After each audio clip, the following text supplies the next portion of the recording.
What's good, gang? We are back with another misinformation clear up. Today we're looking at a video by someone called Sarf TV. First time he's popped up on my timeline. He has just popped on my timeline, so he's going to pop up on your timeline, and the video I saw had a shit ton of views and it's full of misinformation. So let's get into it. These are the best weapons in the game if you use Ironeye in Elden Ring Nightreign. Ironeye scales with dexterity and a little bit of Arcane. Right off the bat, we're going to stop right there and we're going to discuss his scaling. Now, I don't blame the creator for this. In fact, I see so many other creators talking about Ironeye scaling, the fact that he has a scaling in dexterity and a B scaling in Arcane. Those numbers are very misleading. So if we go over to the visual codex and we take a look at the actual numbers for each character, you can see the Wilder has a C scaling in Arcane. Obviously the Ironeye has a B scaling in Arcane, but if we go into the data files, you will see that the Wilder, he only has 10 Arcane. Now if we take a look at the Ironeye, you can see the Ironeye only has 13 Arcane. So it's not actually that big of a difference. So when people say he has decent Arcane, he doesn't have decent Arcane. He has 13 Arcane, which isn't much better than the lowest Arcane in the game, which is 10. Now, that isn't to say you shouldn't pick up a weapon that has Arcane scaling and not use it, because majority of the weapons that you are going to pick up, they're still going to be dex-based weapons anyway, so they're still going to work fairly well. But when it comes to proccing statuses and stuff like that, you aren't going to be much better than someone like the Wilder proccing them. So just take that into consideration. Meaning he's going to be very good at applying an affinity or a debuff. These are things like bleed, poison, rot, or frost buildup. So yeah, basically more of what I said earlier. Obviously, affinities you can't apply to an enemy. Affinities are like your holy, your magic, your fire, and your lightning. So you don't apply them. They get applied to your weapon and do extra damage. But these statuses, sure, you will proc them with Ironeye. You're not going to proc them as good as someone like the Scholar or Executor. So just be aware that if you are using the Ironeye to be a status procker, to be more of like a support-based player, it's just not going to work. You're going to have a bad time. Eventually, the fall off of how the status gets applied is going to take a lot longer. So, you know, just pick a different character if you want to play with statuses. Now, obviously, you can use his Arcane Relic. That is something we'll get to at the very end.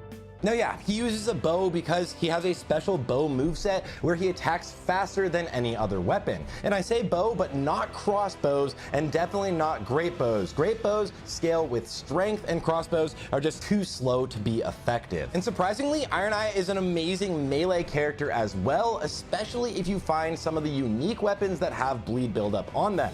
These are things like Eleanor's pole blade, Rivers of Blood, another very strong one, and that also means katanas are very solid for Ironeye. And then if you want a dagger, which are very quick and they scale very well with dexterity, you can go with something like Reduvia. So yeah, I mean, he's mostly right on these points. Obviously, the daggers and the Rivers of Blood will both scale. They have an A scaling with dexterity and like a C scaling with Arcane. The Eleanor's has a B scaling in dexterity and a B scaling in Arcane. So sure, they're definitely going to work, but they're not going to work as well as if someone like the Executor used them.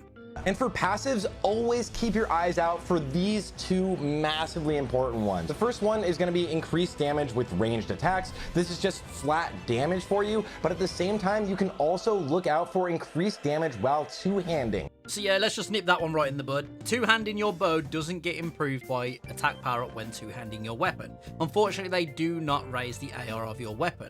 As for the range attack, sure, attack power up when using ranged weapons, that will definitely raise the attack power of your ranged weapons. But don't just keep your eye out for attack power up when using ranged weapons, because you can also use physical attack power up on thrusting counter attack. Unfortunately, this does mean you have to fire your arrow whilst the enemy is mid-attack. That's what a counter hit is. And finally, melee attack power does not work with bows. I assume that was self-explanatory. Then for your offhand, look for a status effect that is really useful for you. It could be something like applying Scarlet Rot or Bleed to your main weapon, or it could be something useful like giving you more stamina on successful attack. I mean, again, the status one, sure, keep a status weapon in your offhand, apply the status, and then go back to doing your bow business. That pretty much goes for any character. The Arcane doesn't really come into consideration then. Apply the status just so the, the boss has a ticking health drain over time. And yeah, that there is no passive where you get stamina on successful attacks. There's stamina recovery, which sure, it's a good one to have if you can't find anything else. And obviously there's maximum stamina. Which, yeah, sure, bows take a lot of stamina to use, but honestly, if you're playing Ironeye, you should be managing your stamina quite well anyway. You know, don't just spam R1 so you've got no stamina left. Make sure you're looking after it. And if you don't get lucky with any good bows in the game, don't worry, just head on into one of the mines and upgrade your starting weapon because it has an S scaling with dexterity. It is very, very solid. You just want to be able to add some sort of status effect to it, and now you should be able to beat pretty much any boss in the game. If you want to see weapon suggestions for any of the other classes, let me know which ones in the comments and follow the page to check those out. So yeah, I mean, upgrade your bow if you can't find any other weapon. You should be finding another weapon, at a minimum. With Ironeye, you always want to keep at least one melee weapon on you as well, because he is a very good melee character. I mean, he does have an S scaling in dexterity. At level 15, he gets like 57 dexterity, which is only 6 less than the Executor, and it's only 1 behind the Scholar when the Scholar has the Dex Relicon. When the Scholar has the Dex Relicon, he gets 58 dexterity. So yeah, katanas, daggers, anything that has a high dex scaling will work really well with the Ironeye. And in some scenarios, it might even be better to use the katana Ironeye over Executor. Obviously, you have things like the Mark, being able to revive from a distance with his bow, even though that was recently nerfed. Overall, the Ironeye has a lot going for him when using a melee playstyle, especially when also using a bow. So with all that out of the way, earlier I mentioned his Arcane Relic. Now with the Arcane Relicon, you can get an extra 15 Arcane, which puts him at 28, which is the same as the Executor. Obviously, you lose out on 9 Dexterity, but overall, if you wanted to play the Ironeye as more of a status character, you can put his Arcane Relicon and have a much easier time. With the Arcane Relicon, you get about 26% more status build up, and you lose out on about 6% damage for your bows, which I think is a very good trade-off.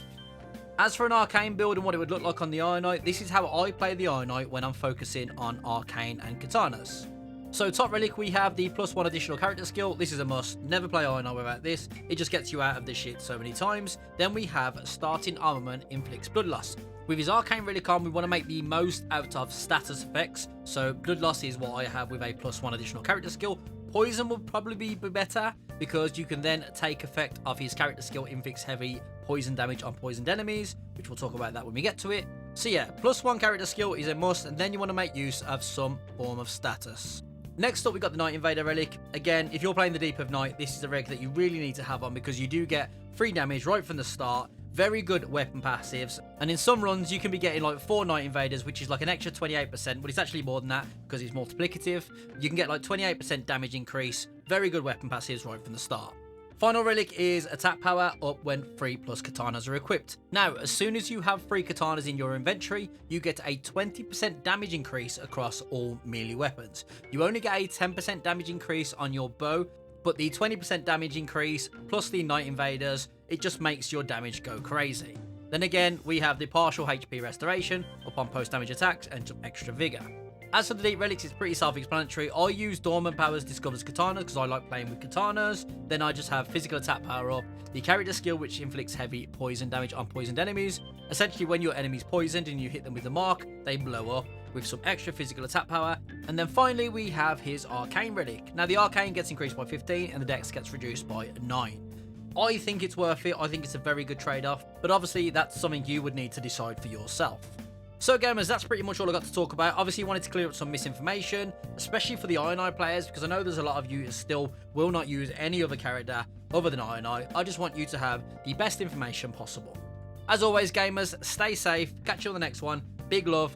Peace.